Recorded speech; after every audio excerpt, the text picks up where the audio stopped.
Assalamualaikum dan salam sejahtera. Seperti yang sedia maklum, video ini adalah self-introduction bagi diri saya untuk subjek atribut kejayaan graduan. Nama saya Izzat Hazwan bin Zainal, berumur 35 tahun, dilahirkan di Alostar, Kedah dan kini menetap di Taiping, Perak. Sudah berkahwin, saya anak kedua dari 4 adik-beradik. Ayah saya seorang pesara polis dan ibu saya seorang suri rumah. Saya telah menerima pendidikan tahap rendah di Sekolah Kebangsaan Kamunting, Taiping dan melanjutkan pelajaran ke sekolah menengah di Sekolah Menengah Teknik Taiping. Kemudian, saya melanjutkan pelajaran saya dan bergraduasi di Politeknik Ungku Omat Ipoh pada tahun 2010 dalam bidang Diploma Kejuruteraan Awam. Dan kini, saya telah melanjutkan pelajaran ke Universiti Teknologi Malaysia dalam bidang Ijazah Sarjana Muda Kejuruteraan Awam. Sekiranya ada masa terluang, saya menyukai melakukan aktiviti mendaki ataupun hiking. Bagi saya, dengan hiking adalah salah satu cara untuk seseorang melepaskan tekanan mereka. Selain lari daripada kesibukan ibu kota, bermula dari bawah, pendaki akan dijamu dengan kehijauan alam dan seterusnya pemandangan yang indah selepas berjaya ke puncak. Ketika itu, segala penat lelah terasa berbaloi. Setelah tamat pengajian diploma pada Julai tahun 2010, dan pada bulan Oktober tahun yang sama, saya telah diterima bekerja dalam Perkhidmatan Awam sebagai penolong jurutera awam dan bertugas di Pejabat Pendidikan Daerah Tawau, Sabah. Saya berkhidmat di Pejabat Pendidikan Daerah Tawau dari tahun 2010 sehinggalah pada tahun 2022. Pada bulan Mac tahun 2022, saya telah bertukar ke Jabatan Kerja Raya Larut Matang dan Selamat Taiping dan bertugas sehinggalah sekarang. Di klip video ini, saya ingin berkongsi berkaitan kualiti keusahawanan berdasarkan bidang tugas pekerjaan saya. Sebelum itu, saya ingin menerangkan apakah yang dimaksudkan dengan kualiti keusahawanan. Kualiti keusahawanan ialah kualiti yang ada pada usahawan dalam membangunkan sebuah perniagaan dengan inovasi dan berjaya mengatasi risiko dalam perniagaan untuk mencapai kejayaan dan keuntungan. Di sini, saya ingin menerangkan dua kualiti keusahawanan yang telah saya praktikkan dalam bidang tugas saya. Kualiti yang pertama adalah inisiatif dan tanggungjawab. Di JKR LMS, saya dilantik sebagai pegawai tapak bina ataupun PTB bagi projek pembangunan fasa 2 Hotel Wakaf Taiping. Sebagai PTB, saya bertanggungjawab dalam mengawasi semua kerja dan aktiviti yang berjalan di tapak bina dengan mematuhi prosedur kualiti dan kontrak. Sekiranya terdapat masalah di tempat bina, saya juga bertanggungjawab melaporkan ketidakpatuhan kepada pegawai penguasa projek.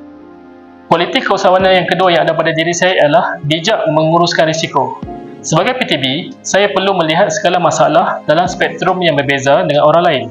Saya perlu menilai risiko dan cabaran yang ada sehabis mungkin sebelum membuat sebarang keputusan berkaitan tempat bina.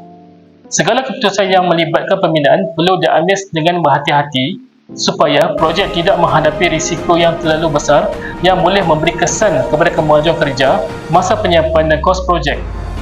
Di peringkat komuniti, saya dilantik sebagai setiausaha kehormat bagi Kelab Sukan dan Kebajikan Kerja Raya Larut Matang dan Selama bagi sesi tahun 2023 hingga tahun 2025.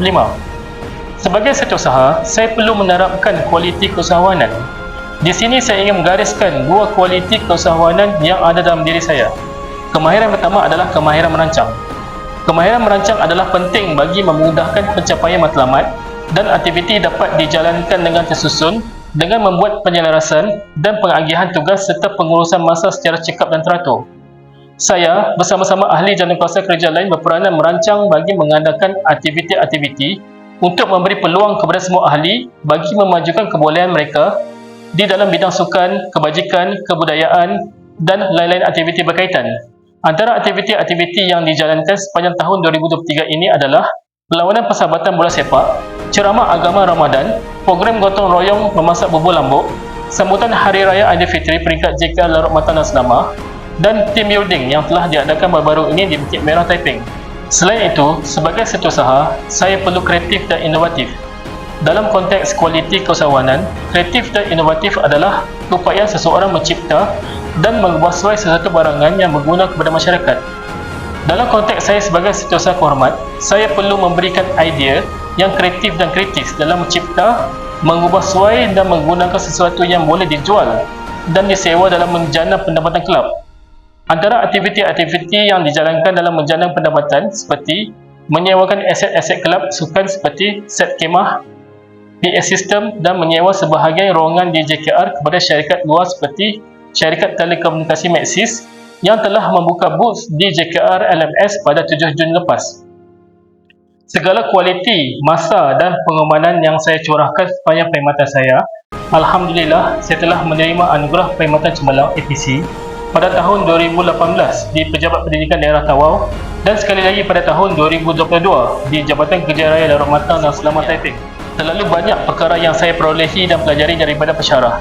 Saya pasti setiap kualiti dan kemahiran yang telah saya dan rakan-rakan pelajari pastinya dapat membantu kami dalam menjadi seorang graduan, pekerja dan individu yang bertanggungjawab di masa hadapan.